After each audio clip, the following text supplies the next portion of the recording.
Welcome to Geekology, our new show pertaining to all things geek. I'm Travis, one of the geekologists here at Other Such, and this show is meant for the geek and non-geek alike. For the veterans, join us as we harken back to our childhoods and explore some newer geek stuff as well.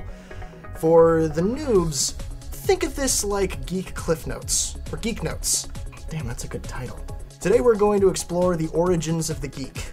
Wikipedia actually has a bunch of different definitions for the word geek.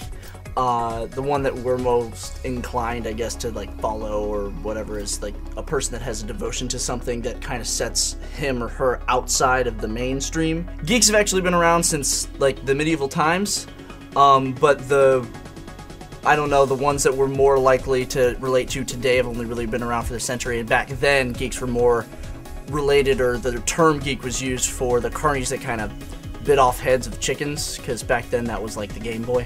For decades, geeks masked their geekiness in public for fear of persecution from the world.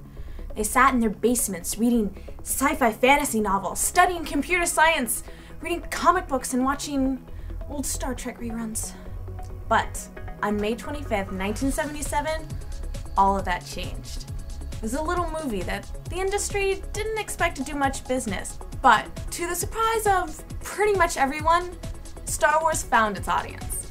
What made Star Wars so different from the geek lifestyle is that it was a public event. For one of the first times in our modern society, geeks were able to gather in a huddled mass. They were able to go down to the theater and find themselves completely surrounded by people like them, and at the very least, a very important way.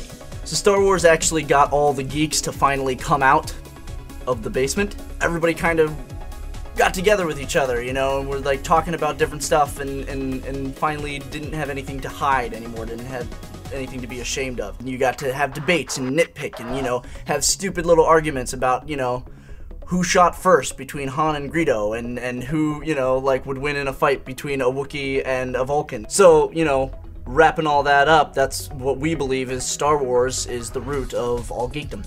From there, the floodgates were opened.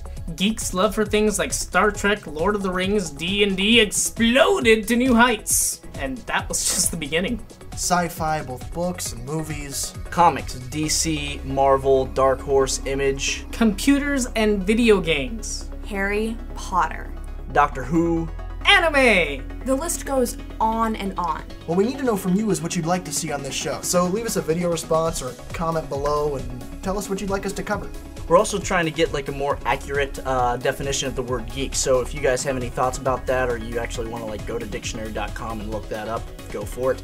And then go ahead and leave it in a comment below and let us know. And, you know, going back to elementary school, because we know we're on the internet, if you don't have anything nice to say, put a cock in your mouth. And you can still say it afterwards, but now we'll be able to make fun of you because we know that your negative comment came from a cock in your mouth.